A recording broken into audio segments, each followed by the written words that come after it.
گھر میں بچوں کو اکثر کارٹون بھی لگا کے دیے جاتے ہیں، بھائی کارٹون اب وہ آ رہا ہے چھوٹا بھیم، اب وہ بھیم اپنا وہ تلک بھی لگایا ہوا، دوسرا کلچر پروموٹ ہو رہا ہے. کچھ کارٹون ایسے ہیں جو دوسرے مذاہب کو پروموٹ کر رہے ہوتے ہیں. ایسے کارٹون دکھانا اور اس میں ایسے کلچر پروموٹ ہونا کیا گناہ ہے؟ دیکھیں، گناہ کا فتویٰ تو میں نہیں لگاؤں گا. بہت سی چیزیں حرام کیے بغیر بھی چھڑوائی جا سکتی ہیں. ضروری تو نہیں کہ ایک چیز پہ حرام ہونے. حرام تو ایک بڑا سخت لفظ ہے. ان سے بچوں کو روکا جائے. آپ ان کے کلچر کو کیوں پروموٹ کر رہے ہو؟ بیوی کو اگر اپنے شوہر کی شکل نہیں پسند تو اس کے بارے میں وہ بھی بولتی ہے میں اتنی حسین ہوں، تم وہ صبر کرے. دیکھیں، وہ جب شادی کی تھی تو دیکھا تھا اس نے یا نہیں دیکھا تھا؟ آج کل تو مفتی صاحب حضرت کے ساتھ بڑے بڑے بال ہوتے ہیں، گنجے ہو جاتے ہیں. کون سا وہ ویسی رہتی ہے جیسی پہلے تھی؟ تو دونوں ہی تھوڑے بہت چینج ہو جاتے ہیں. آپ نے تو کہا ہے گرل فرینڈ کو دھوکہ دینا، تو یہ تو بڑی زبردست بات ہے. دھوکہ دینا اس سینس میں نہیں کہ نکاح میں دھوکہ دینا، نکاح میں نہیں دھوکہ دینا، لیکن اگر دل دکھانا، یعنی آپ نے وہ ڈیٹ کا ٹائم دیا تھا، نہیں پہنچے آپ ٹائم پہ، بہت اچھی بات. کوئی مسلمان ہاتھ پہ ٹیٹو وغیرہ بنوا لے، اب وہ نماز بھی پڑھ رہا ہے، اس کے بارے میں شریعت کیا کہتی ہے؟ لیکن تو صحیح حدیث میں نبی صلی اللہ علیہ وسلم نے اس پر لعنت فرمائی ہے، جسم گندوانے پر. پھر قرآن مجید میں فَلَا يُغَيِّرُنَّ خَلْقَ اللَّهِ، شیطان نے کہا تھا کہ میں انسانوں کو ایسا گمراہ کروں گا کہ اللہ کی تخلیق میں چینجنگ کریں گے. یہ حرام ہے، ناجائز ہے. اگر گھر میں جنات ہوں یا ایک شبہ ہو تو شرعی معاملات میں ہم کیسے تحقیق کرائیں؟ سب سے پہلی بات یہ کہ عاملوں کے پاس نہ جائیں. اگر گئے ایک جن بھاگے گا 50 جن آئیں گے. جنات دیکھ لیتے ہیں کہ اس آدمی کا عقیدہ ٹھیک نہیں ہے، یہ ان چیزوں میں پڑ رہا ہے، تو بھائی ہم پہ کیوں نہیں آتے؟ میں تو 20 سال سے عاملوں کے خلاف تقریریں کر رہا ہوں. کہا یہ جاتا ہے، بچپن سے سنا ہے، زنا ایک قرض ہے، آپ کے گھر سے ہی نکلے گا. مثال کے طور پہ فلاں ابا نے کیا، اس کی کیا بچی اس قرض کو ادا کرے گی؟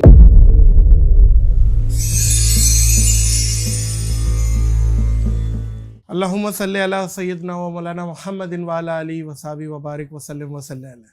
السلام علیکم ورحمۃ اللہ. معزز خواتین و حضرات، علم اور عالم کی ایک اور نشست میں موجود ہوں، اور آج کے جو مہمان ہیں وہ میرے دل کے بڑے قریب، میرے دماغ کے بھی بہت قریب، اور میری احساس اور میرے فیوریٹ. میں مطلب ان کے بارے میں کیا کہوں، وہ اپنی فیلڈ میں ایک ہے اور بہترین زبردست انسان، مفتی طارق مسعود. السلام علیکم. وعلیکم السلام ورحمۃ اللہ وبرکاتہ. سر بڑی مہربانی، بہت شکریہ. آپ ہمیشہ ہماری دعوت کو قبول کر لیتے اور آپ آتے ہیں، اور میں شکریہ لفظ چھوٹا ہے، بس آپ کی ذرا نوازی ہے. کیونکہ مفتی صاحب سے ایک الگ محبت ہے.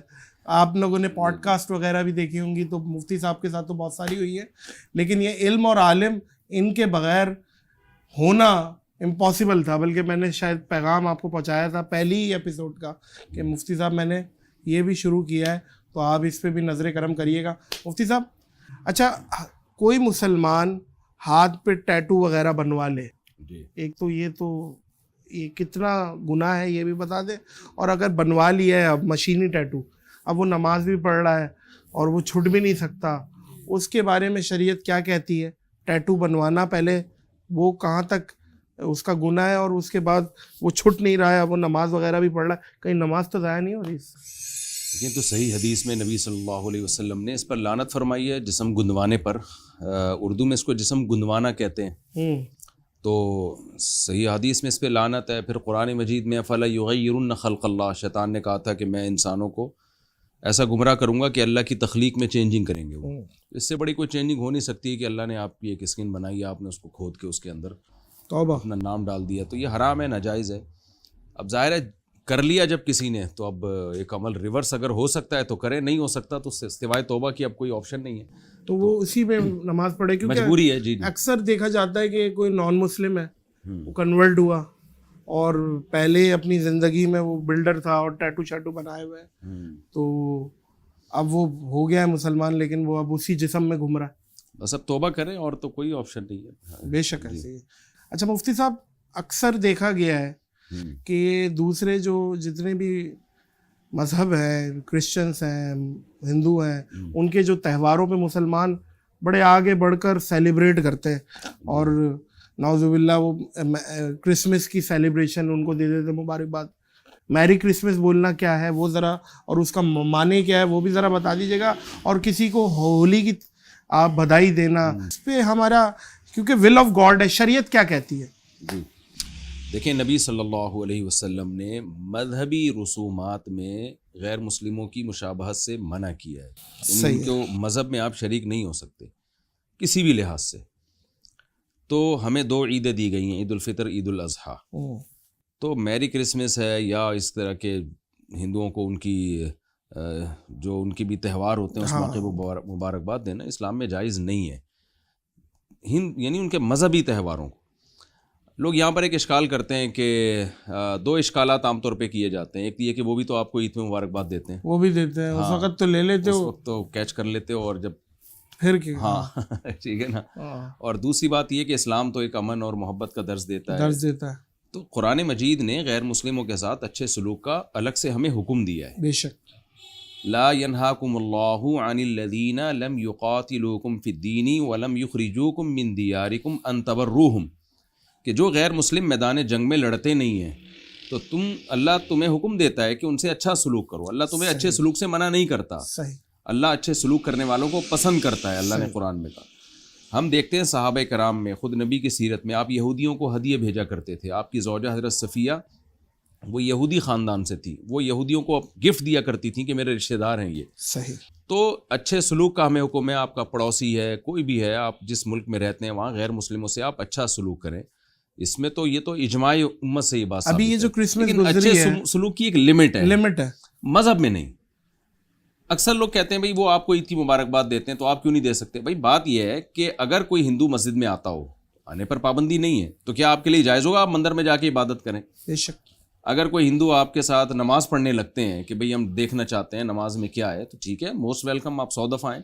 لیکن کیا آپ کے لیے جائز ہوگا کہ آپ ان کے بتوں کے سامنے جھک جائیں جا کے؟ تو یہ تو ایک لمٹ ہے نا. اسلام اور غیر اسلام پھر مرج ہو جائے گا آپس میں. تو اللہ تعالیٰ کا ایک جب دین ہے تو اللہ نے کہا اس کو آپ نے ایک الگ رکھنا ہے، اس کو مرج نہیں ہونے دینا. اس لیے مسلمان کو اللہ نے عیدیں دی. میں اتنا گاڑا فتویٰ تو نہیں دے رہا کہ جو میری کرسمس بول دے وہ ایمان دوبارہ لائے. اچھا. کیونکہ لوگوں کو نہیں پتا ہوتا، میری کرسمس کی ڈیپ میں نہیں جاتے.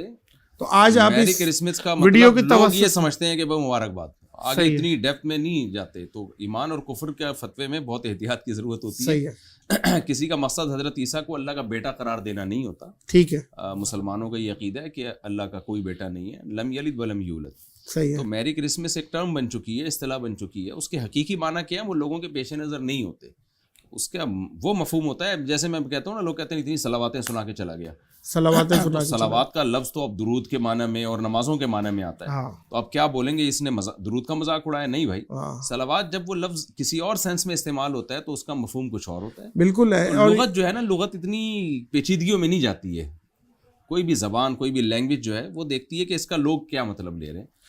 میری کرسمس کے اصل معنی جو بھی ہیں لوگ اس کا یہ مطلب نہیں لے رہے ہوتے. لوگ نہیں لے رہے، لیکن بولنا نہیں چاہیے. نہیں بولنا چاہیے، بالکل لبے لبابی ہے. جی جی. اور اسی طریقے سے جیسے وہ ایک نماز پڑھا دی، ایک جملہ ہے کہ بھائی اس کے آپ کے بھائی نے نماز پڑھا دی، تو اس سے یہی لیتے ہیں مقصد کہ بھائی نماز جنازہ پڑھا دی، اس کو ایسا مار دیا کہ جنازہ پڑھا دیا ہم نے، نماز پڑھا دی بھائی اس کی. تو کہتے ہیں نا کل اخبار میں آ جائے گا بندہ. کہاں کل اخبار میں آ جائے گا بندہ؟ تو وہ قتل سے کی دھمکی ہوتی ہے ایک طرح کی ایسی. اچھا ایک جملہ اور بڑا خطرناک بولا جاتا ہے کہ میرے اوپر وہی آئی ہے جو مجھے پتا ہوگا. نہیں، میں سمجھتا ہوں یہ ایسے اتنا نہیں آج کل سختی ہونی چاہیے. آج کل لوگ اتنی چیزوں کو پکڑ کے فتوے بھی لگاتے ہیں. یہ تو ایک نارمل روٹین میں آدمی کہتا ہے کہ میرے اوپر کیا وہی آئی ہے جو میں بتاؤں گا. ظاہر ہے میں پیغمبر نہیں ہوں تو میں نہیں بتا سکتا. اس میں میرا خیال ہے کوئی غلط جملہ نہیں ہے. اب جیسے کوئی بات کر رہا ہو، پتھر پہ لکیر بنا کے آپ نے اس کی بات کو کر دیا، تو ہم کہیں گے کیا بھائی تو یہ بات کسی حدیث میں آئی ہے جو اتنا ڈٹ گیا تو اس پر. تو اس میں کوئی حدیث کا مذاق نہیں ہے. صحیح ہے. تھوڑا سا ہمارے دیندار لوگ نا تھوڑا سا ذرا، لیکن احتیاط تو کریں. اس میں نہیں سمجھتا احتیاط بھی کہ بھائی میرے پر کوئی وحی آئی ہے جو میں بتا دوں گا، اس میں کیا احتیاط ہے؟ نارمل روٹین میں آدمی کہہ سکتا ہے، اس میں کیا جائے. لیکن میں سمجھتا ہوں کہ غلط بات کیا ہے. کچھ جو جملے ہیں جو کیونکہ وحی آتی ہے نبیوں پہ، اور وہ کہہ رہے ہیں میں پیغمبر نہیں ہوں، تو وہ نے ختم نبوت کا اقرار کر رہا ہے. صحیح ہے. اگر وہ یوں کہہ رہا ہوتا میرے اوپر وہی آئے گی میں پھر بتاؤں گا، تو آپ اس کو اب یہ بھی کوئی جملہ کوئی تنزیہ بول سکتا ہے اگر کہہ رہے تو اس میں بھی کوئی حرج نہیں ہے. مطلب یہ ہے کہ سب کو پتہ ہے کہ میرے اوپر وہی نہیں آتی. تو یہ دیکھیں کسی کے سیاق و سباق کو، اس کی نیت کو اور ان سب چیزوں کو زبان میں دیکھا جاتا ہے. میں آپ کو ایک واقعہ سناتا ہوں، صحیح بخاری کی حدیث ہے. صحیح ہے. نبی صلی اللہ علیہ وسلم نے فرمایا کہ پچھلی امتوں میں ایک شخص کا موت کا وقت آیا.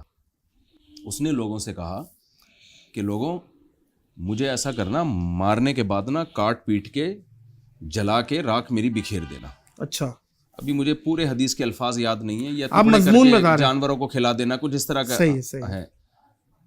تو کیونکہ اس کو یہ ڈر تھا کہ میرا حساب و کتاب ہوا نا میں تو پکڑا جاؤں گا, تو مجھے ایسے کر دینا کہ یعنی جانوروں کو کھلا دینا یا راکھ جلا کے میری بکھیر دینا. تو اب حقیقت میں تو یہ کفر ہے, اس لیے کہ آپ یہ سمجھ رہے ہیں کہ اگر آپ کی راکھ بن گئی تو اللہ گویا حساب کتاب نہیں لے سکتا. لیکن حدیث میں آتا ہے اللہ نے اس شخص کو بخش دیا. کیوں بخش دیا؟ اس کے اعمال اچھے نہیں تھے, اس کو موت کے وقت یہ خوف تھا کہ تیری خیر نہیں ہے. اب اس کو موت کی وجہ سے نا اس کا دماغ نے کام کرنا چھوڑ دیا. اس نے کہا فی الحال اللہ سے عذاب سے بچنے کا یہی ایک طریقہ ہے کہ بھائی میرے کو قتلے بنا کے راکھ بنا کے پھینک دینا, میں اللہ کے سامنے نہیں کھڑا ہو سکتا.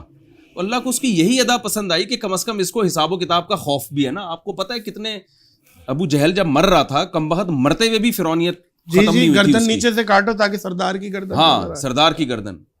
تو کچھ لوگ موت سے پہلے ان کو ایک احساس ہو جاتا ہے, اور کچھ ایسے ڈھیٹ ہوتے ہیں جو کم وقت موت سے پہلے بھی ان کو احساس. ارے بھائی اتنے ڈھیٹ ہوتے ہیں, یہی ایک پازیٹیو چیز تھی, 3 ابال آ جائیں گلتے نہیں ہیں. تو کتنی بڑی ہمیں حدیث میں ترغیب ملتی ہے کہ بھائی ایک اس کو پازیٹیو اس میں لے کے جاؤ نا, آپ اس کو لازمی آپ کیوں نیگیٹو میں کیوں لے کے جاؤ. ٹھیک ہے مفتی صاحب, آپ اصل میں ظاہر پہ فتویٰ لگتا ہے نا, بات یہ ہے اس وجہ سے. بالکل ہی کوئی آڑے ترچی بات کر رہا ہو, گستاخانہ بات کر رہا ہو, ہم اس کو فیور نہیں کریں گے, لیکن یہ تو نارمل روٹین کے جملے ہیں, اس میں کوئی میں سمجھتا ہوں اتنا بڑا مسئلہ نہیں ہے. اچھا مفتی صاحب, بوائے فرینڈ گرل فرینڈ ہے, 2-4 سال ایک ریلیشن چلتا ہے, فونوں پہ بھی بات ہوتی ہے, ایٹ دی اینڈ شادی ہو جاتی ہے اور وہ ہنسی خوشی زندگی گزار رہے ہیں. اب وہ جو 2-4 سال باتیں ہوئی ہیں اس میں پھر فون پہ بھی آپ کو پتہ ہے جب 2 راتوں کو بات کرتے ہیں شیطان بھی آ جاتا ہے, بہت ساری چیزیں. تو وہ والا جو گناہ ہے وہ والا کیا فلیش ہو گیا کیونکہ اب شوہر بیوی ہو گئے وہ, یا وہ گناہ رہے گا؟ وہ گناہ رہے گا, وہ ان کے ذمے قرض رہے گا. اللہ تعالیٰ نے جب قرآن مجید میں متعدد مقامات پر کہہ دیا الا علی ازواجہم او ما ملکت ایمانہم, کہ آپ کے پاس عورت تک پہنچنے کا سوائے اس کے کوئی راستہ نہیں ہے کہ وہ آپ کی بیوی ہو. صحیح ہے. ادروائز آپ یہاں تک اللہ نے حکم دے دیا فلا تخضعن بالقول, کوئی عورت جب کسی غیر مرد سے بات کرے تو جان کر آواز میں نرمی پیدا نہ کرے اس کو اٹریکٹ کرنے کے لیے. عورت تو جب اتنی بھی اجازت نہیں ہے تو بلا وجہ بیٹھ کے اس سے گرل فرینڈ کے ساتھ گپے لگا رہے ہیں آپ, یہ تو بالکل اللیگل ہے, اس کی کوئی اسلام میں گناہ, یہ گناہ آپ کے سر پہ رہے گا. آپ کو جب تک اپنی گناہ کا احساس نہیں ہوتا آپ گڑ گڑا کے اللہ کے سامنے توبہ نہیں کرتے. اور توبہ آسان چیز نہیں ہے, کیونکہ توبہ کی جو 3 ارکان ہیں نا, ایک تو یہ کہ اس وقت اس گناہ کو چھوڑ دے, یہ آسان ہے, چھوڑ سکتا ہے. آئندہ عزم کرے کہ نہیں کروں گا, یہ بھی ٹھیک ہے. پچھلے پہ ندامت ہو, صحیح, یہ سب سے مشکل کام ہے. پچھلے پہ ندامت. جو گرل فرینڈ کے ساتھ ٹائم گزارا اس پہ وہ ندامت نہیں ہوتی, وہ کہتے ہیں چلو یار وہ غریبی تھا, ہم ایک نئی. اور بلکہ آپ نے تو کہا ہے گرل فرینڈ کو دھوکہ دینا, تو یہ تو بڑی زبردست بات ہے. دھوکہ دینا اس سینس میں نہیں کہ نکاح میں دھوکہ دینا, نکاح میں نہیں دھوکہ دینا, لیکن اگر دل دکھانا, یعنی آپ نے وہ ڈیٹ کا ٹائم دیا تھا نہیں پہنچے آپ ٹائم پہ, تو بہت اچھی بات ہے. بھائی ڈیٹ کا ٹائم دیا, انو بھائی پارک نہیں پہنچے, آپ چلے گئے کاکڑ گراؤنڈ اپنے دوستوں کے ساتھ, یہ تو اچھی بات ہے, یہ بالکل اچھی بات ہے. بلکہ ریلیشن جو ہوتا ہے ہمیں چاہیے کہ ہم مسلمان ہیں. سوری بات کاٹ رہا ہوں, گرل فرینڈ بوائے فرینڈ والا ریلیشن گدھے گھوڑوں والا ریلیشن ہے. جانور وداؤٹ میرج آپس میں رہتے ہیں, انسان اور پیغمبروں کی جو سنت ہے وہ میرج کے ساتھ رہنا ہے. تو اس لیے جب کوئی بتا رہا ہو نا یہ میری گرل فرینڈ ہے, اس کو منہ سے بول دینا چاہیے کہ یار یہ گدھے گھوڑے والا ریلیشن ہے. گدھا گدھی کے ساتھ اور گھوڑے گھوڑی کے ساتھ اور کتے بلے, یہ ان کے میل فیمیل کے ریلیشن ہوتے ہیں وداؤٹ میرج. انسان میں اور جانوروں میں ایک بہت بڑا فرق یہ ہے. اچھا ابھی وہ توبہ کر لیتا ہے لیکن پھر اس کے بعد پھر وہی گناہ ریپیٹ ہو جاتا ہے. بس اگر سچی توبہ کی ہے تو اللہ تو قبول کرنے والا ہے, لیکن گناہ ریپیٹ پھر کر گیا تو پھر دوبارہ توبہ پھر دوبارہ توبہ نہ کرے, دوبارہ ریپیٹ. اچھی بات ہے اگر نہ کرے. اچھا کہا یہ جاتا ہے, بچپن سے سنا ہے, زنا ایک قرض ہے, آپ کے گھر سے ہی نکلے گا. تو یہ اس میں کتنی صداقت ہے کہ بھائی مثال کے طور پہ فلاں ابا نے کیا یا اس کی کیا بچی اس قرض کو ادا کرے گی؟ دیکھیں اولاد تزر وازرۃ وزر اخری, اللہ نے قرآن میں کہا ہے کہ کوئی کسی کا بوجھ نہیں اٹھائے گا. صحیح. یہ شاید ماضی میں کسی بزرگ نے لوگوں کو ڈرانے کے لیے کہہ دیا ہو, شاید حکمت ہو, تاکہ لوگ جو ہے بچائیں اس بات سے. ورنہ یہ ضروری نہیں ہے کہ کوئی کر رہا ہے تو آگے اس کی اولاد میں بھی ہو. ہاں یہ ضرور ہے کہ جب اولاد کو پتہ چلتا ہے ہمارے والدین میں سے کوئی اس جرم کا مرتکب تھا اور یہ چیزیں چھپتی نہیں ہیں, صحیح ہے, ایک بے برکتی نحوست ہوتی ہے. نحوست ہوتی دیکھیں باپ کا اور ماں کا ایک ایسا رشتہ ہے کہ جب آپ کسی کو تبلیغ کرتے ہیں نا تو ماں باپ کا اکثر حوالہ دیا جاتا ہے, یہ قرآن سے بھی ثابت ہے. حضرت مریم کے جب اولاد ہوئی تو بغیر باپ کے, شوہر کے اللہ نے ان کو بیٹا دیا. حضرت مریم جب گئی ہیں تو قرآن کیا کہتا ہے سورہ مریم میں, یا اخت ہارون ما کانا ابو کی امرأ سوء وما کانت امک بغیہ, اے مریم نہ تیری ماں بری عورت تھی, فاحشہ تھی, نہ تیرا باپ. تو اس سے پتہ چلتا ہے ماں باپ اگر نیک ہو نا تو اولاد کو ایک موٹیویشن ملتی ہے, صحیح, اور اگر ماں باپ برے ہوں تو اولاد ڈی موٹیویٹ ہوتی ہے. صحیح. سورہ بنی اسرائیل میں بھی اللہ نے ہمیں حوالہ دیا ہمارے باپ نوح علیہ السلام کا, ذریۃ من حملنا مع نوح انہ کان عبدا شکورا, کہ تم نوح کی اولاد میں ہو, وہ تو ایک نیک بندے تھے. تو اس سے پتہ چلتا ہے کہ اگر باپ یا ماں نیک ہو نا تو اولاد کا اس پہ اثر پڑتا ہے.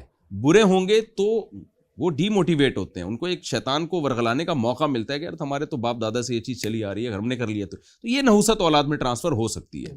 ابورشن کرانے کا شرعی حیثیت کیا ہے؟ اب ہو گئی غلطی, ہو گئی غلطی, اس نے ایک غلطی کا احساس بھی ہو گیا اسے, یعنی میرج سے پہلے اس سے غلطی ہو گئی ہے اور اسے غلطی کا احساس بھی ہو گیا اور اس نے پکی توبہ بھی کر لی ہے, لیکن اب بچہ ہے. اب ابورشن کرانے کی شرعی حیثیت کیا ہے؟ دیکھیں اگر بچہ 4 مہینے کا ہو چکا ہے پھر تو کسی صورت میں نہیں گرا سکتے, نہیں کرا سکتے. 4 مہینے سے پہلے اگر انلیگل ہے تو گرا سکتے ہیں, لیگل ہے تو وہ بھی نہیں گرا سکتے. سمجھا نہیں, انلیگل ہے. میاں بیوی کے اگر حمل ٹھہر گیا نا تو 1 دن کی پریگننسی بھی نہیں گرا سکتے, ٹھیک ہے. لیکن اگر وہ زنا سے بچہ ہے تو 4 مہینے سے پہلے گرایا جا سکتا ہے. 4 مہینے کے بعد, کیونکہ حدیث کے مطابق وہ ٹوٹلی انسان مکمل بن چکا ہوتا ہے, اس کے ایک خاص نوعیت کا شعور بیدار ہو چکا ہوتا ہے, جس کو حدیث میں حیات سے تعبیر کیا گیا ہے. اب اس کو آپ, یہ ایسے ہی ہے جیسے کوئی ولد الزنا بچہ پیدا ہو جائے تو آپ اس کو مار دیں, تو نہیں ہے, وہ اب انسانی جان ہے, وہی فتویٰ لگے گا. بالکل وہی فتویٰ لگے گا جو انسان کو مارنے کا فتویٰ, یعنی ناجائز اور گناہ ہونے میں وہی فتویٰ لگے گا. باقی اس کے دیت کے حکام ڈیفرنٹ ہیں, لیکن حرام اور ناجائز ہونے میں کوئی فرق نہیں ہے, پیدا ہونے کے بعد ماریں یا پیدا ہونے سے پہلے ماریں. اچھا مفتی صاحب, بد زبان بیوی یا بد زبان شوہر کوئی بھی ہو سکتا ہے؟ شوہر تو بلکہ ہاتھ پہلے چھوڑ دیتا ہے, اللہ معاف کرے, انہیں بھی عقل سلیم دے. اور عورتیں بھی کچھ ایسی ہیں کہ اتنا مطلب ہے, ظاہر ہے زبان ان کی ہو جاتی ہے کہ وہ بھی بہت زیادہ کچھ تو ان کا کوئی طریقہ کار کوئی ہے آپ کے, کوئی وظیفہ یا کوئی طریقہ کار کیا ہے آپس میں؟ میری جو رائے ہے نا اس پہ کیا رائے رکھیں کہ جو ماں باپ کے گھر سے عورت نے جو سیکھا ہو یا آدمی نے جو سیکھا ہو اس کو چینج کرنا بہت زیادہ مشکل ہے. یہ فطرت ہو گئی. اگر ماں باپ کا گھر کا ماحول بدتمیزی کا ہے تو بیٹا بدتمیز ہی ہوگا. اس کو تمیز سکھانا ممکن ہے لیکن بہت مشکل ہے, 2 وجہ سے مشکل. اسی طرح عورت اگر اپنے ماں باپ کے گھر سے بدتمیزی سیکھی ہے, اپنی اماں کو چیختا چلاتا, اس کو پھر تمیز اس میں پیدا کرنا بہت مشکل ہے. تو اس کی وجہ 2 وجوہات ہوتی ہے. ایک تو جو آج کل مسئلہ یہ ہے کہ ہمارے اندر جب کوئی عیب ہوتا ہے نا تو اس کو مان لینا کہ میرے اندر یہ برائی ہے, یہ بہت مشکل کام ہے. لوگ اس کو نارمل سمجھ رہے ہوتے ہیں. اور جو چھوٹا گناہ سمجھ کے کیا جائے وہ کیا ہو جاتا ہے؟ ظاہر ہے وہ تو بڑا ہو جاتا ہے پھر, لیکن لوگ اس کو, کیونکہ ان کو گھر میں ماحول یہ ملا ہے نا چیخنے چلانے والا, توڑ پھوڑ والا, تو وہ سمجھتے ہیں یہ نارمل ہے, یہ نیچرل ہے. اب ایک عزت دار لڑکی کی شادی جب اس طرح کے بندے سے ہو جائے تو وہ لڑکی حیران ہو رہی ہوتی ہے, کیا گدھا پن ہے بھائی, وہ ہے, وہ کہتا ہے کہ میں تو یعنی نیچرل ہے, یہ تو نارمل ہے, یہ سب اسی طرح ہی. جیسے آپ نے دیکھا ہو کچھ علاقوں میں گالیاں, وہ نارمل ہے نا, کامن ہے, یعنی وہ تو بات پہ گالیاں گھماتے رہتے ہیں. جی وہ ایک چٹکلا بھی ہے نا اس پہ. جی تو ایک آدمی کسی کو لے کر آیا کہ یار یہ بے غیرت کا لفظ بہت استعمال کرتا ہے, بے غیرت کا, تو اس کو بڑی ٹریننگ دے کے نا بے غیرت کا لفظ اس سے چھڑوانے کی کوشش کی. تو وہ کہتا ہے کہ یار جب دیکھ لیا کہ یہ تربیت ہو گئی, اب یہ بغیرت کا لفظ استعمال نہیں کرتا, تو اس سے کہا کہ بیٹا اب آپ کے بعد تو بغیرت کا لفظ استعمال نہیں کرو گے. اس نے کہا کہ جس بغیرت نے آپ کو یہ شکایت لگائی نا کہ میں نے بغیرت کا لفظ استعمال کیا, اس سے بڑا بغیرت دنیا میں کوئی نہیں. ٹھیک. تو اب یہ گالیوں کا کلچر آپ دیکھ لیں, وہ اس کو نارمل سمجھتے ہیں. تو بدتمیزی بھی اگر کہیں عورت نے یا مرد نے گھر میں سیکھ لی ہے نا تو اس بدتمیزی کو نارمل سمجھتے ہیں. اس کو سیدھا کرنا بڑا مشکل کام ہے بھائی.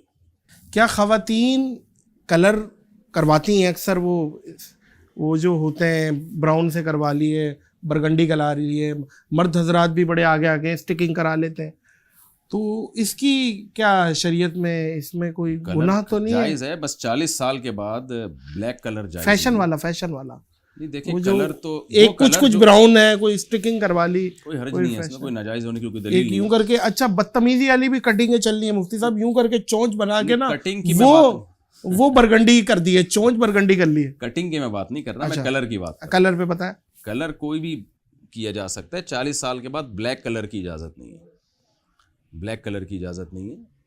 یعنی بلیک وہ جو دیکھنے میں بالکل بلیک لگ رہا جیسے کوئی بزرگ ہستی بھی ہے, نام نہیں لیتا میں, وہ بلیک کرا لیتے ہیں اور وہ ہیں 70 سال کے, اور بالکل بلیک کرا لیا انہوں نے, کالا کولا. میں بھی بعض علماء کے بارے میں بدگمان تھا کہ بلیک کراتے ہیں, لیکن جب میں ان کو ملا تو وہ براؤن تھے. بعض دفعہ کیمرے میں وہ بلیک نظر آ رہا ہوتا ہے. ہاں ڈارک براؤن ہوتا ہے, وہ ڈارک براؤن بھی اتنا ڈارک کہ وہ بالکل ہی بلیک ہی لگے. دیکھیں ہمارے بال نیچرلی بالکل بلیک ہوتے نہیں ہیں, ڈارک براؤن ہی ہوتے ہیں, ڈارک براؤن, اسی کو ہم بلیک سمجھتے ہیں ایسی. تو ڈارک براؤن میں اتنے ڈارک کرا دینا کہ وہ دیکھنے میں بلیک لگیں تو وہ بلیک ہی کہلائیں گے وہ. تو اس لیے براؤن ٹھیک ہے, ڈارک میرا خیال ہے, اگرچہ فتویٰ یہی دیا جاتا ہے کہ ڈارک براؤن بھی جائز ہے, لیکن شاید علماء کو یہ بات معلوم نہیں ہے کہ ہمارے بالوں کا جو کلر ہے نا نیچرلی, جو جن کو ہم بلیک کہتے ہیں وہ حقیقت میں ڈارک براؤن ہوتے ہیں. اس سے حدیث میں منع کیا ہے, تو حدیث میں اس کے لیے بلیک کا لفظ استعمال کیا ہے, جو عرف میں جس کو بلیک سمجھا جاتا ہے. صحیح ہے. تو ایسا کلر لگانا دیکھنے میں لگے کہ یہ بلیک ہی ہے, تو یہ جائز نہیں ہے 40 سال کے بعد. اچھا بیوی کو اگر اپنے شوہر کی شکل نہیں پسند تو اس کے بارے میں وہ بھی بولتی ہے کہ یار میں اتنی حسین ہوں, تم ایسے مل گئے میرے کو, اس کے بارے میں آپ کیا مطلب ہے, وہ صبر کرے؟ دیکھیں وہ جب شادی کی تھی تو دیکھا تھا اس نے یا نہیں دیکھا تھا, پہلی بات تو یہ, اگر دیکھا تھا تو جو بھائی, یا تو آج کل تو مفتی صاحب عادت کے ساتھ بڑے بڑے بال ہوتے ہیں, گنجے ہو جاتے ہیں اور بال اتر جاتے ہیں, اور آہستہ آہستہ اللہ معاف کرے کہنا نہیں چاہیے کہ وہ تقریباً بد شکل ہو ہی جاتے ہیں مرد حضرات باہر کما نہیں, تو کما کے. وہ کانسیپٹ وہ ویسی رہتی ہے جیسی پہلے تھی, تو دونوں ہی تھوڑے بہت چینج ہو جاتے ہیں. بات تو صحیح ہے, بات تو صحیح ہے, عورت بھی تو ہماری ادرک ہو جاتی ہے. لیکن اگر کہیں دھوکہ ہو گیا کہ بہت زیادہ فرق ہے, تو پھر جیسے صحیح بخاری کی حدیث ہے کہ حضرت جمیلہ رضی اللہ عنہا نبی کی خدمت میں آئی کہ میرا نکاح ہوا ہے, تو میرے شوہر بہت ہی زیادہ شکل میں, یعنی قد بھی بہت چھوٹا ہے, رنگ بھی بہت سیاہ ہے, تو بغیر دیکھے نکاح ہوا تھا. تو نبی نے ان کے شوہر کو حکم دیا, ایک استحباب کا حکم تھا کہ ان کو چھوڑ دو, یہ نہیں رہنا چاہتی. تو اگر کوئی بہت ہی ڈفرینٹ کوئی ایسا مسئلہ ہوگا تو شوہر کو مشورہ دیا جا سکتا ہے کہ بھئی یہ نہیں رہنا چاہتی, آپ علیحدگی اختیار کر لیں. لیکن اس میں کوئی وہ نہیں ہے کہ عورت کو خلا کا حق نہیں ہے کہ کورٹ سے جا کے وہ یک طرفہ خلا لے لے, کیونکہ بھئی آپ کی غلطی ہے نا, آپ نے کیوں نہیں دیکھا. اچھا شوہر کو بیوی کو اپنی کمائی بتانا کیا فرض ہے؟ اکثر یہ مرد حضرات کمائی چھپاتے بھی ہیں, بتا نہیں رہے, 50,000 کما رہے ہیں, 30,000 بتا رہے ہیں, 20,000 پیچھے سے, یہ ایک فارمولہ چل رہا ہے جو میں ایکسپوز کر رہا ہوں. تو اس پہ بیوی کا کتنا حق ہے شوہر کی کمائی پہ؟ دیکھیں شوہر کی کمائی پہ بیوی کا کتنا حق ہے, اور وہ اکثر والیٹ سے پیسے بھی نکال لیتی ہے بغیر کہ, اس میں حدیث میں کوئی اسپیسیفک اماؤنٹ نہیں بتایا گیا. قرآن میں ہمیں بتایا گیا عاشروہن بالمعروف, اچھے طریقے سے پیش آؤ. قرآن کی اس آیت کی حدیث میں تفسیر ہے, جو خود کھاتے ہو اسی اسٹینڈرڈ کا بیوی کو کھلاؤ, جیسا خود پہنتے ہو اسی اسٹینڈرڈ کا زوجہ کو پہناؤ. یہ حق ہے, کوئی اماؤنٹ نہیں ہے. تو مرد اگر یہ ذمہ داری پوری کر رہا ہے تو پھر اگر وہ اپنی تنخواہ نہیں بتاتا تو اس میں کوئی حرج نہیں ہے, اور اگر بتا دیتا ہے تو بھی کوئی وہ آپس میں ان کا آپس کا ہے وہ, یعنی بعض دفعہ یہ ہوتا ہے کہ عورت اچھی طبیعت کی ہے, آپ اس کو بتا دیں گے تو آپ کو پتہ ہے کہ یار وہ یہ میرے ساتھ, میں اپنی بہنوں پہ بھی خرچ کرتا ہوں, اپنے والدین پہ بھی خرچ کرتا ہوں, اس میں رکاوٹ نہیں بنے گی. بعض دفعہ عورت اس طبیعت کی ہے, آپ بیوی آپ نے اماؤنٹ بتا دی تو وہی ہے نا, سب بتا دوں ہاتھ پاؤں کٹوا دوں, تو پھر وہ آپ کو کہیں خرچ ہی نہیں کرنے دے گی, نہ دوستوں پہ, نہ مدارس پہ, نہ مسجد میں, نہ کسی خیر کے کام میں. کوئی جب اتنا کما رہے ہو تو سارا, تو اس کا تعلق اس سے ہے کہ آپ جو لے کر آئے ہیں وہ کیا ہے, جس کو شادی کر کے لائے ہیں وہ اس کی سوچ کیسی ہے. میں تو سمجھتا ہوں کہ اللہ کرے ایسی سوچیں ہو جائیں عورتوں کی کہ وہ تو کلر بھی نہ نوٹوں کا بتا پائیں. ایسی عورتیں بھی ہیں وہ 5,000 کو بولتی ہیں کون سا کتنے کا ہے, ہم ایسی عورتوں کو جانتے ہیں بھائی. اچھا مفتی صاحب گھر میں بچوں کو اکثر کارٹون بھی لگا کے دیے جاتے ہیں, بھائی کارٹون اب وہ آ رہا ہے چھوٹا بھیم, اب وہ بھیم اپنا وہ تلک بھی لگایا ہوا, دوسرا کلچر پروموٹ ہو رہا ہے. اب وہ کچھ کارٹون ایسے ہیں جو دوسرے مذاہب کو پروموٹ کر رہے ہوتے ہیں جی, ٹھیک ہے, ہمارے بچے بڑے شوق سے دیکھ رہے ہوتے ہیں, گوروں کے یا کہیں سے بھی. تو ایسے کارٹون دکھانا اور اس میں ایسے کلچر پروموٹ ہونا کیا گناہ ہے؟ دیکھیں گناہ کا فتویٰ تو میں نہیں لگاؤں گا. بہت سی چیزیں حرام کیے بغیر بھی چھڑوائی جا سکتی ہیں نا.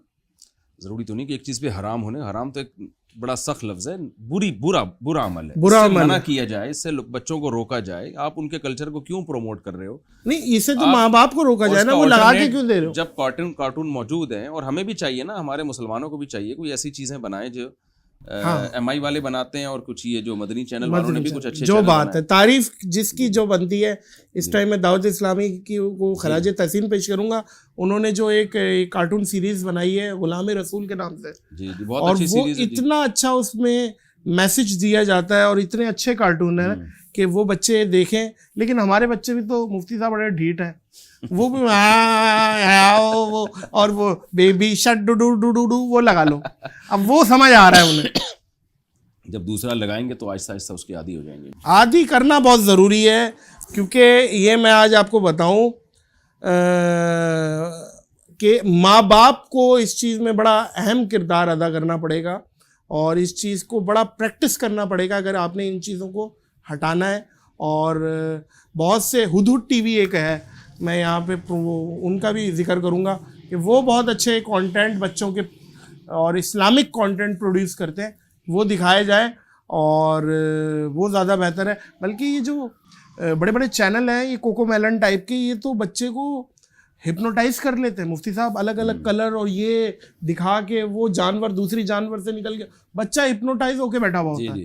وہ ایک بالکل اس کا دماغ ہی پکڑ کے بیٹھ جاتے ہیں کلرز دکھا کے. تو اس چیز سے بچا جائے. اور اسی پہ آپ یہ بتائیے گا مفتی صاحب کہ کارٹون والی شرٹ پہنی ہوئی ہے, اس پہ نماز پڑھ رہا ہے. یہ تصویر جو پرنٹڈ تصویر ہے وہ ناجائز ہے, حرام ہے. بلا ضرورت اس کا استعمال جائز نہیں ہے. ضرورت کی بات ایک الگ ہے. تو نبی صلی اللہ علیہ وسلم نے بہت شدت سے ان من اشد الناس عذابا یوم القیامۃ المصورون, صحیح بخاری کی حدیث ہے. تو جو نبی کے دور کی تصویر تھی نا, جس کو قرار ہے, اس پہ علماء کی بڑی بحثیں ہوئی ہیں ڈیجیٹل تصویر میں اور پرنٹ تصویر میں کیا فرق ہے. میں اس بحث میں نہیں جاتا. تو اس کا حاصل یہی ہے کہ جو پرنٹڈ تصویر ہے شدید ضرورت کے بغیر اس کا استعمال جائز نہیں ہے. تو اس لیے شرٹ پہ تصویر ہو یا اس جگہ پہ تصویر لٹکی ہوئی ہو تو وہاں احتیاط کرنی چاہیے نماز پڑھنے سے. اور بچوں کو ایسے کھلونے دینا جو کہ کارٹونک ہے, میوزک جس میں ہے بہت زیادہ, اور الگ الگ کریکٹرز ہیں بہت سارے کارٹون کے, لائٹیں, وہ اس کے بارے میں سازی سے جب منع کیا ہے تو اوائڈ کریں. ٹوائز میں بھی ہم نے بچیوں کی گڑیا کے بارے میں علماء کا اختلاف ہے. اچھا, ہاں, صرف گڑیا کی حد تک اختلاف ہے, باقی تو جو ٹوائز تصویر والے ہوتے ہیں ناجائز ہیں. لیکن جو بچیوں کی گڑیوں کے بارے میں جو احناف میں اور دیگر فقہا میں اختلاف ہے کہ حضرت عائشہ کے پاس ایک حدیث میں آتا گڑیا تھی جس سے وہ کھیلا کرتی تھی, تو نبی نے اس پہ منع نہیں کیا. لیکن دیگر علماء کہتے ہیں کہ بھائی اس گڑیا کے بارے میں حدیث میں نہیں ملتا کہ اس کی شکل واضح تھی, کیونکہ دنیا کا لفظ عربی میں استعمال ہوا ہے. کسی بھی کھلونے کو جو گڑیا ٹائپ کا وہ کہہ دیا جاتا ہے, کیونکہ نبی صلی اللہ علیہ وسلم نے اتنی شدید وعیدیں بتائی ہیں تصویر کے بارے میں, تو اس لیے اس کو رکھا جائے گا, اور ایک روایت اس کا وہ مفہوم بیان کیا جائے گا جو دوسری روایت سے موافق ہو.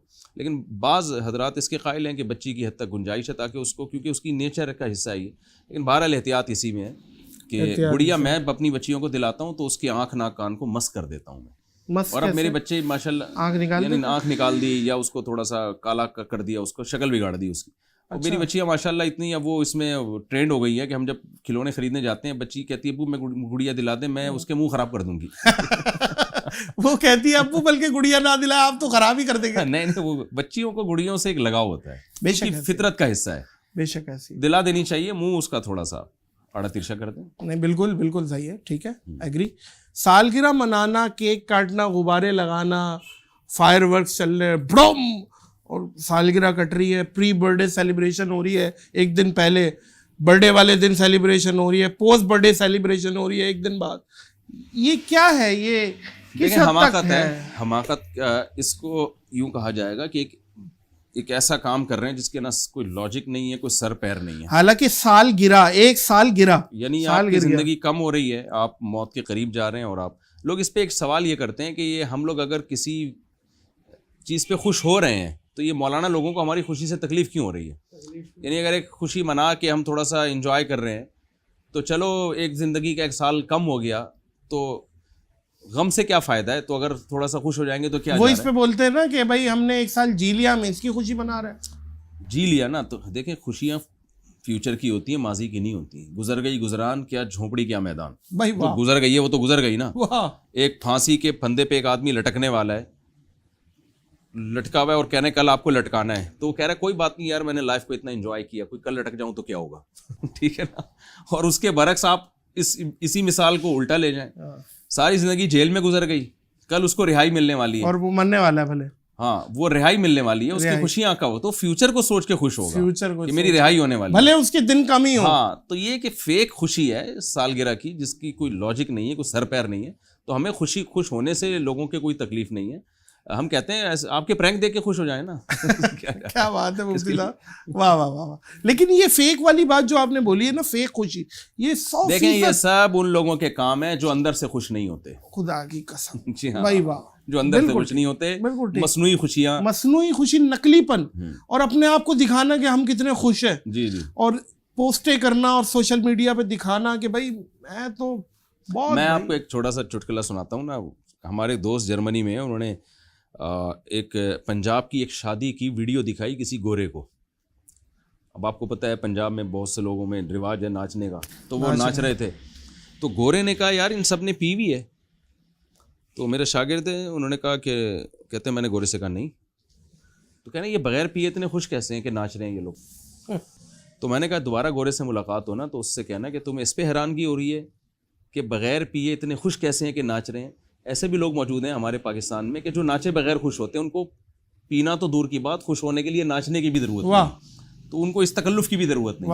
اور عجیب سی بات ہے, شادی کسی کی ہے, ناچ کوئی کیوں رہا ہے, دلہا کوئی ہے, دلہن کوئی ہے, عبداللہ وہ کیا کہتے ہیں بیگانی شادی میں عبداللہ دیوانہ.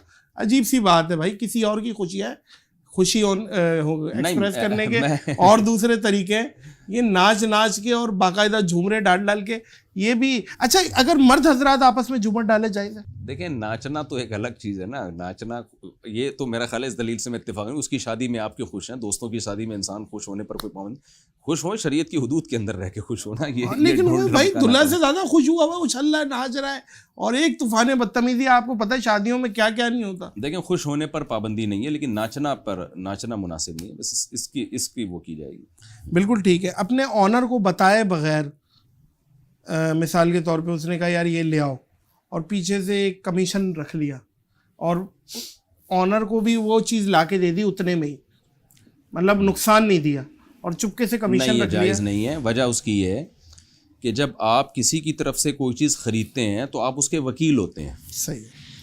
تو جتنے بینیفٹس آپ کو ملیں گے, جتنے فائدے ملیں گے, وہ موکل کی طرف لوٹتے ہیں سارے کے سارے. یہ ایک شرعی مسئلہ ہے. واہ. تو ہوتا ہے آپ کچھ سبزی لینے کے لیے گئے, آپ نے کسی کو انڈے لینے کے لیے بھیجا, اس نے کہا پیسے نہیں لے رہا میں تجھ سے, تو اب وہ آپ سے نہیں لے سکتا پیسے, کیونکہ یہ آپ اپنے لیے نہیں خرید رہے, آپ اگلے کے لیے خرید رہے. دھوکے پہ آئے گا ورنہ. ہاں یہ دھوکے میں. آپ اس کو بتا دیں گے سر اس نے پیسے نہیں لیے, اگرچہ وہ آپ کے تعلق کے بیس پہ نہیں لیے. جب آپ اپنے لیے پرچیزنگ کر رہے ہیں تو آپ اس سے فائدہ اٹھائیں اپنے تعلقات کا. جب دوسرے کے لیے پرچیزنگ ہو رہی ہے تو آپ کے تعلقات کا فائدہ جائے گا اسی کو, موکل کو, جس نے آپ کو وکیل نمائندہ بنایا ہے.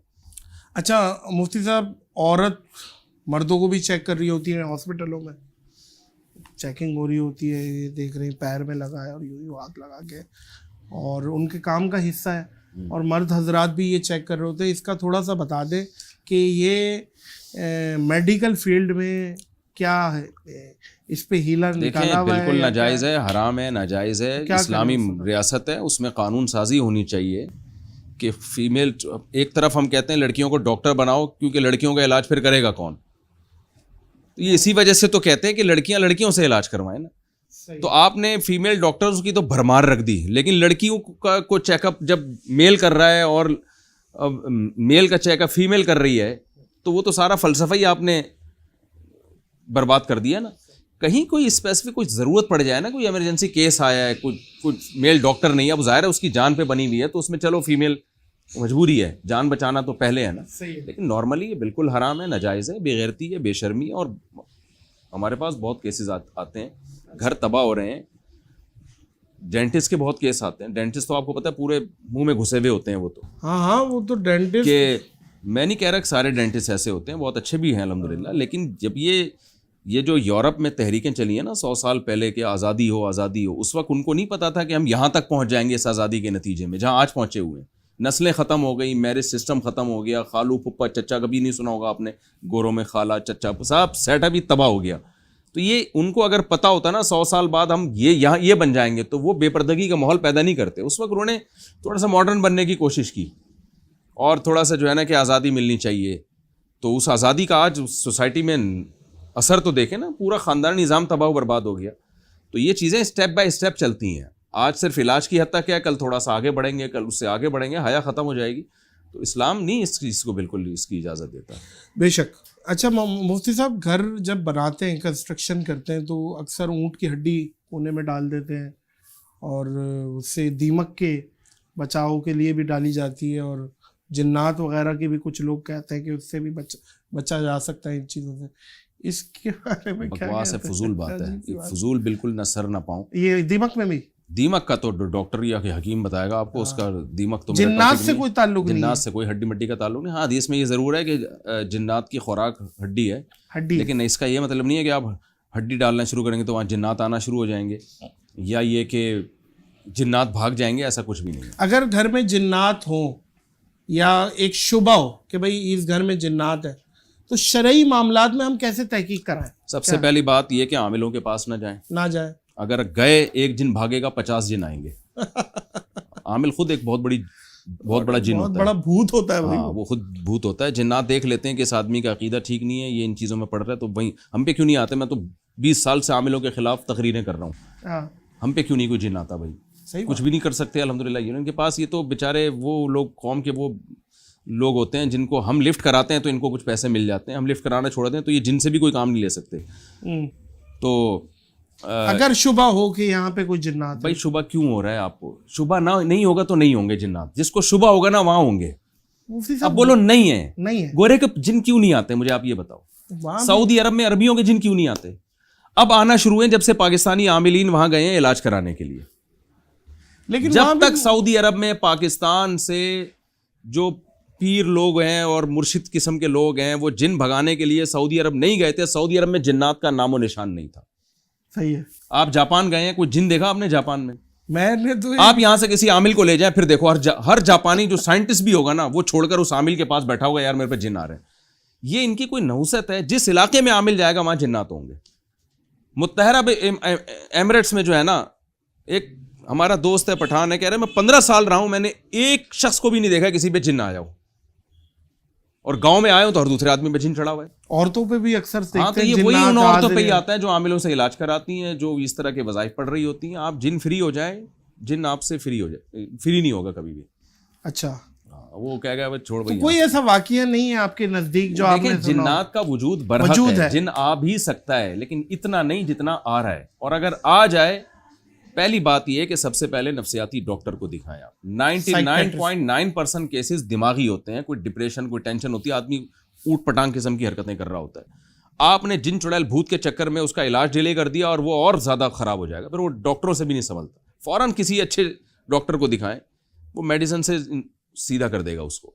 اچھا, اور اگر لاکھوں میں کوئی ایک کیس جن کا بھی ہو سکتا ہے تو عاملوں کے پاس اس کا علاج نہیں ہے. آپ گئے, ایک بندہ ٹھیک ہوگا, آپ کی نسلیں نہ تباہ ہو جائیں نا, میرا نام بدل دینا, آپ نسلیں تباہ ہو جائیں گی آپ کی.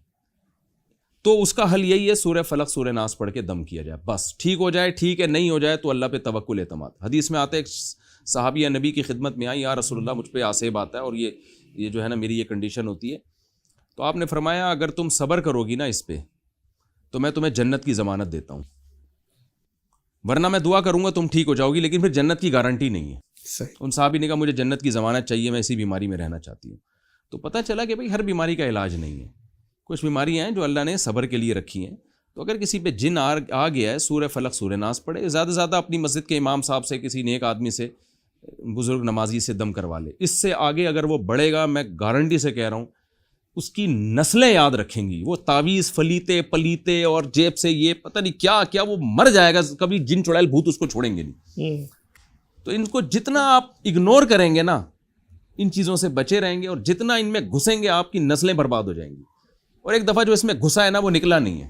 صحیح میرے پر کسی کا باپ میں طاقت ہے جن لا کے دکھائے یار, ایسی کی تیسی, میں تو کوئی عملیات نہیں کرتا, ٹھیک ہے نا, نہ مجھے عملیات, بکواس ہے, سب دھندا ہے, یہ چھوڑ دیں اس کو, میں جذباتی ہو جاتا ہوں کیونکہ ہمارے بڑے بڑے علماء, اس میں اہل حدیث عامل بھی, دیوبندی, بریلوی, رائے کے مقیمین, سب ایک جیسے, جو ہے سب ایک جیسے, دھندا ہے, منجن ہے, کچھ بھی نہیں ہے. یہ ظاہر ہے جو دھندا اس ٹائپ کا کر رہا ہے وہ تو پھر دھندا تو دھندا ہے. اچھا مفتی صاحب, اللہ عز و جل کو میاں بھی بولا جاتا ہے, کریٹر بھی بولا جاتا ہے, گاڈ بھی بولا جاتا ہے, خالق بھی بولا جاتا ہے, مالک بھی بولا جاتا ہے. یہ گاڈ بولنا اور کریٹر اور یہ ساری چیزیں سب جائز ہے, اللہ کا لفظ زیادہ بہتر ہے, جو اللہ نے ہمیں بتایا ہے صحیح بہتر ہے. باقی دیکھیں اللہ کے صفاتی نام ہے, صحیح ہے, تو صفاتی نام عربی میں, ان کا اردو میں انگلش میں ترجمہ کر لے تو کوئی حرج نہیں ہے. اب خدا کا لفظ فارسی میں اب کہتے ہیں خود اصل میں یوں تھا تو یوں, اب چھوڑو بھائی, ابھی کیا سمجھا جا رہا ہے خدا کے لفظ سے؟ خدا کا مطلب گاڈ ہے, گاڈ کا مطلب خدا ہے, جو خود خدا کا مطلب جو مستقل بالذات ہے. گاڈ کو اب ماضی میں لوگ کہتے ہیں, جیسے ٹائی کے بارے میں کہتے ہیں نا کہ وہ ٹائی سلیب, بھائی ونس اپون اے ٹائم اگر وہ سلیب تھا, اب نہیں ہے. اب ٹائی کا مطلب یہ ہے کہ یار آپ تیار ہو کے یوں یوں کر کے رشتہ لینے کے لیے جا رہے ہیں. اب اس سلیب کا کسی کے دماغ میں تصور بھی نہیں ہے. تو شریعت دیکھتی ہے کہ اس کا کیا امپیکٹ کیا پڑ رہا ہے. جب نہیں پڑ رہا, علماء نے ایک بات لکھی ہے نا, دیکھیں جب ہندوستان میں انگریز آیا, مسلمانوں میں رواج ہی نہیں تھا میز کرسی پہ کھانے کا. علماء نے فتویٰ دیا میز کرسی پہ کھانا جائز نہیں ہے, کیونکہ اس سے آپ لگتا ہے کہ آپ غیر مسلم ہو, کیونکہ مسلمان ہمیشہ نیچے بیٹھ کے کھاتے تھے. جب یہ چیز کامن ہو گئی تو علماء نے کہا جائز ہے, اس لیے کہ یہ تو کلچر کا حصہ بن چکی ہے. اجماع امت ہو کچھ جاتی چیزیں ہے. کس کی علت کی وجہ سے ناجائز ہوتی ہیں, جب وہ علت ختم ہو جائے تو وہ ناجائز نہیں رہتی. تو اب یہاں بھی دیکھیں شراب حرام ہے نا, نشہ آتا ہے, وہی رکھے رکھے سرکہ بن جائے تو جائز ہے. یعنی وہی مٹکے میں شراب پڑی ہوئی تھی, آپ کسی مفتی نے فتویٰ دیا حرام ہے, حرام ہے, ایک مہینے بعد فتویٰ دیا حلال ہے, آپ کہا یار کل حرام کہہ رہے تھے اس کو, آج حلال کہہ رہے ہو, بھائی کل اس میں نشہ تھا, آج یہ سرکہ بن گیا, ہاضمے کی بہترین دوا بن گئی, ٹھیک ہے نا, اب یہ جائز ہے. تو اب اس میں بھی ٹائی ہو گئی یا اس طرح کے لفظ ہو گئے. خدا کا پہلے کیا, بھائی پہلے جو مردی تصور تھا, آج ہماری نظر میں خدا کا مطلب گاڈ ہے, گاڈ کا مطلب کریٹر ہے, کریٹر کا مطلب خالق ہے. عربی میں خالق کہتے ہیں, انگلش میں کریٹر کہتے ہیں, انگلش میں خدا کو گاڈ کہتے ہیں. تو کوئی حرج نہیں ہے, بہتر یہی ہے کہ لفظ اللہ استعمال کیا جائے. افضلیت میں کوئی اختلاف نہیں ہے, لیکن جائز وہ بھی ہے. اللہ عز و جل نے اپنا تعارف اللہ کے نام سے ہی کرایا. عربی میں تو اللہ ہی, علم جو ہے نا اللہ کا, وہ اللہ ہے. علم کہتے ہیں, جیسے آپ کا نام ہے نادر. اب آپ کا نام کا جو اصل مطلب ہے, نادر کا مطلب جو چیز مارکیٹ میں ملتی نہ ہو, جبکہ میں سمجھتا ہوں مارکیٹ میں جتنے آپ اویلیبل ہیں اتنا تو کوئی ہوگا نہیں آج کل, ٹھیک ہے نا. دوسرا کلپ آپ کا آیا ہوا ہوتا ہے. تو اب آپ کا جو لفظ ہے نا, اس میں آپ کے صفتی معنی نہیں دیکھے جائیں گے, آپ کی عالمیت دیکھی جائے. عالمیت کا مطلب اب یہ آپ کا ناؤن بن چکا ہے. تو اللہ کا جو لفظ اللہ ہے, یہ اللہ کا ناؤن ہے, یہ علم ہے. اور باقی صفاتی نام ہے, خالق, رحمان, کریم. تو صفاتی نام انگلش میں بھی ہو سکتے ہیں, اردو میں بھی ہو سکتے ہیں, عربی میں بھی ہو سکتے ہیں. یعنی اسی کو آپ اردو میں جیسے ہم کہیں کہ جو ہے نا بنانے والا, پروردگار. اب پروردگار رب کا ترجمہ ہے نا فارسی میں, تو کیا پروردگار کہنا ناجائز ہے اللہ تعالیٰ کو؟ بھائی وہ وہی رب ہے, وہ اس کو فارسی میں پروردگار کہتے ہیں. تو اس لیے کوئی حرج نہیں. الہ جو ہے نا معبود, اس کو گاڈ بھی کہتے ہیں, خدا بھی کہتے ہیں, کوئی حرج نہیں ہے اس میں. اتنی چیزوں میں لوگوں نے بہت زیادہ, میں سمجھتا ہوں کہ مصیبت میں ڈال دیا لوگوں کو. نہیں ٹھیک ہے, آپ اوپر کی باتیں کر رہے ہیں, کپ کے اوپر کی چیری, جو کیک کے اوپر کی جو چیری ہوتی ہے وہ بتا رہے ہیں آپ, بہترین ہے. کیا عربی سیکھنا ہر مسلمان پر فرض ہے؟ کیونکہ عربی میں ہی قبر میں سوالات ہوں گے, میدان محشر کی زبان بھی عربی ہے, اللہ نے جو کلام کیا قرآن وہ بھی عربی میں, ہمارے نبی کی زبان بھی عربی. تو عربی کی ایک تو فضیلت بھی بتا دیں, اور میدان محشر کی زبان بھی عربی ہے, یہ کیا ہے؟ دیکھیں یہ جو دلیل ہے نا کہ عربی اس لیے فرض ہے کہ قبر میں عربی, تو اس سے تو عربی نہ سیکھنے کا وہ ہو رہا ہے کہ نہ ہی سیکھو گے نہ جواب دے سکو, بولے گا ہمیں تو پتہ ہی نہیں بھائی تو پوچھ کیا رہا ہے. تو عربی سیکھنا فرض تو نہیں ہے, لیکن ایک فضیلت کی چیز ہے. دیکھیں فرض کیا ہے, جو آپ کے فرائض و واجبات ہیں نا, جو اسلام نے آپ پہ فرض کیے, ان کو آپ پورا کریں. نماز پڑھیں, زکوٰۃ دیں, روزہ رکھیں, برائیوں سے بچیں. وہ چاہے اردو میں کریں, عربی میں کریں, انگلش میں کریں, تو وہ آپ کی مرضی ہے. ہاں اتنی عربی جس سے آپ کی نماز درست ہو جائے, کیونکہ نماز تو عربی میں ہے نا, سورہ فاتحہ عربی میں ہے, اس کا ترجمہ تھوڑی پڑھ سکتے ہیں آپ, صورتیں عربی میں, یہ آپ پر فرض ہے اتنی سیکھنا جس سے آپ کی نماز درست ہو جائے. باقی چیزیں فرض نہیں ہیں. کیونکہ اسلام ساری دنیا کے سارے انسانوں کے لیے آیا. اگر اسلام ہر قوم کو عربی سیکھنا فرض قرار دے دیتا لوگوں کے لیے بڑی مشکل ہو جاتی. اسلام نے کہا ٹھیک ہے بھائی آپ کو, مثال کے طور پر اسلام میں کوئی مخصوص لباس نہیں ہے, کیونکہ نبی صلی اللہ علیہ وسلم گرم علاقے میں آئے. اگر آپ یہ کہتے کہ یہ لباس فرض ہے تو سائبیریا میں وہ لباس کون پہن سکتا تھا؟ تو اسی طرح زبانیں ہر ایک کی اپنی نیچرل مدر لینگویج ہوتی ہے, لوگ اسی میں کمفرٹیبل ہوتے ہیں, اسی میں آسانی سے وہ ہر چیز سیکھتے بھی ہیں سکھاتے بھی ہیں. تو اس لیے اسلام نے لوگوں پہ یہ واجب نہیں کیا کہ آپ عربی سیکھیں. البتہ فرض کفایہ ضرور ہے, کچھ لوگوں پر لازم ہے علماء پر کہ وہ عربی سیکھیں, کیونکہ اسلامی علوم بیسک سارے عربی میں ہے, تاکہ وہ قرآن کا ترجمہ کر کے لوگوں کو بتا سکے. تو فرض نہیں ہے, لیکن ایک اچھی بات ضرور ہے, اس کو اپریشیٹ کیا جائے گا, کیونکہ جب آپ عربی سیکھتے ہیں تو آپ کو قرآن کی زبان میں سمجھ میں آتا ہے, حدیث کی زبان میں سمجھ میں آتی ہے, آپ کی گمراہی کے چانسز کم ہو جاتے ہیں. اس لیے اپریشیٹ کیا جائے گا, لیکن فرض نہیں.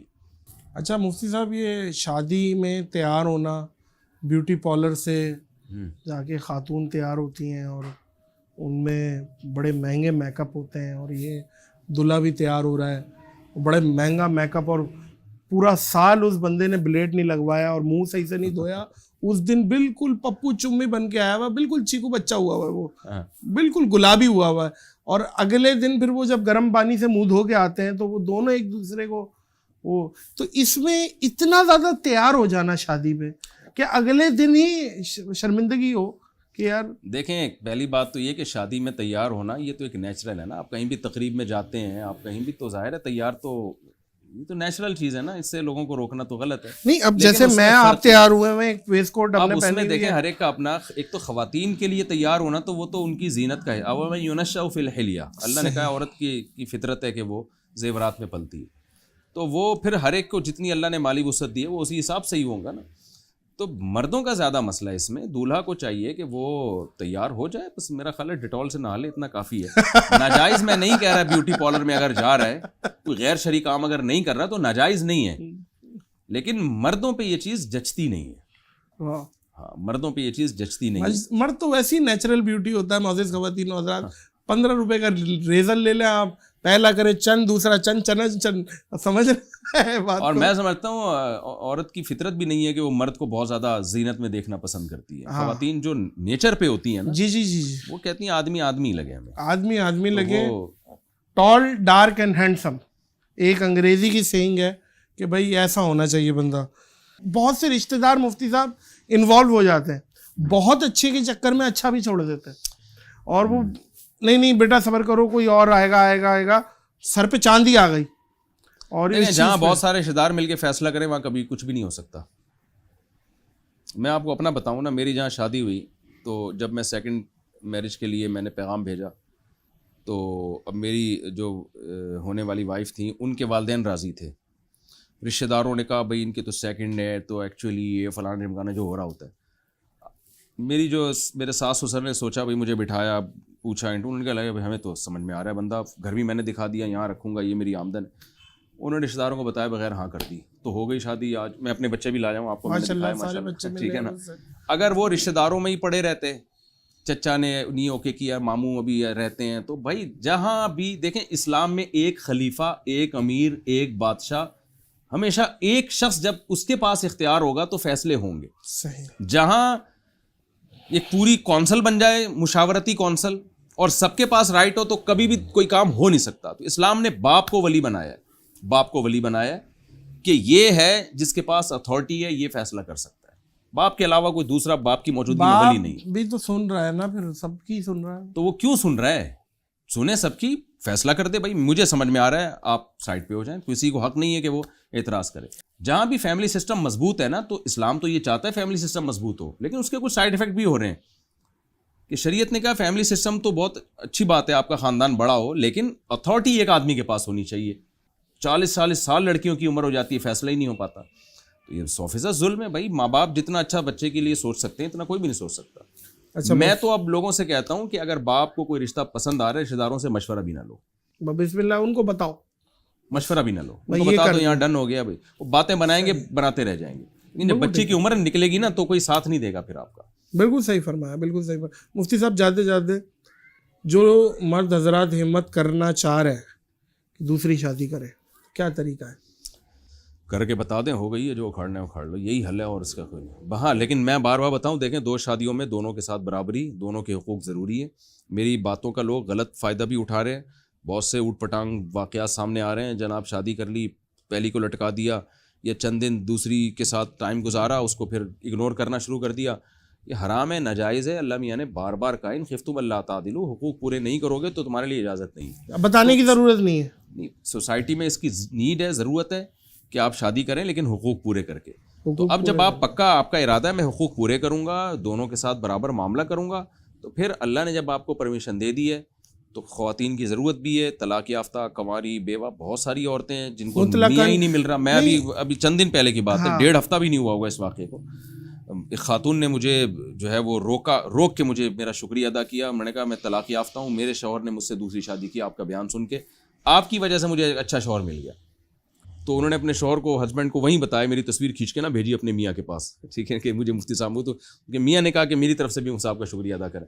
تو خواتین کی ضرورت ہے یہ، لہٰذا ڈھیٹ بننا پڑے گا اس کے لیے یہ نہیں ہے کہ وائف کی پرمیشن یا سسرال کی پرمیشن یا ابا کی، یا اماں آگے کا کی. جو مفتی صاحب معذرت کے ساتھ جو بھنڈ ہونے والا ہے، بھنڈ ہوگا تو بھنڈ کے ہی تو سارے کام دنیا میں. جو بچہ اٹھا کے یوں کر کے 2 اٹھائے اور 2 پیچھے چلتے ہوئے آ رہے ہیں، میں تو جا رہی ہوں اماں کے گھر، منی ہارٹ اٹیک وہیں آ گیا شوہر کے. جب شہد نکالنا ہے تو مکھیاں کاٹیں گی بھائی. واہ واہ واہ، کیا اچھی بات ہے. ایسا نہیں ہو سکتا کہ آپ کہو کہ میں جب چھتا لینے کے لیے جاؤں گا تو مکھیاں کہیں گی آئیے بسم اللہ کیجیے. لیکن میں ایک بات یہاں پہ بھی کروں کہ قدم بڑھاؤ، ہمت کریں. دوسری شادی جب آپ ہو جائے گی نا تو پہلی بیوی ہی تیسری کروا دے گی. یہ میری بات آپ لکھ لیں کہ وہ بولے گی اس کو بھی پتہ چلے نا دوسری والے کو سوتن کیا ہوتی ہے. کچھ ریئیکشن تو ہوتا ہے، اس کا حق بھی ہے، میں سمجھتا ہوں اس پہ سوکن آئی ہے، اس کی ایک نیچر کا حصہ ہے، وہ ریئیکشن برداشت کرے. تھوڑے دنوں میں معاملات انشاءاللہ امید ہے سیٹ ہو جائیں گے، جس کے ساتھ بھی ایسا ہونا. لیکن یہ کہ ایک دم بوکھلا جانا. پرسوں ایک مولوی صاحب نے کسی بیوہ سے شادی کی، میرے پاس آئے ہوئے بیچارے ایسے لگ رہے تھے جیسے کوئی پتہ نہیں چرس کا کاروبار کرتے ہوئے پکڑے گئے. یہ تو ایسے شرمندہ اور کہہ رہے یار میں نے کر لیے، میرے تو خاندان، میرے مولانا صاحب تھے، تھوڑا ینگ تھے، تو کہنے لگا یار مجھے لگ رہا ہے میں نے شاید غلط کیا ہے کچھ. بیوہ تھی، بچے بھی تھے اس کے، یتیم بچے بھی رکھے. تو میں نے کہا یار زندگی میں پہلی دفعہ آپ نے نا کوئی شاید مولوی صاحب اتنا اچھا کام کیا ہے تو اس پہ آپ کیوں شرمندہ ہو رہے ہیں. تو کوئی موٹیویٹ بھی نہیں کر رہا ہوتا، کوئی حوصلہ بھی نہیں دے رہا ہوتا، تو خود ہی آدمی کو حوصلہ لینا پڑتا ہے. کر لیا، ایسی کی تیسی دے ہوگا. کیا بات ہے، ایسی کی تیسی.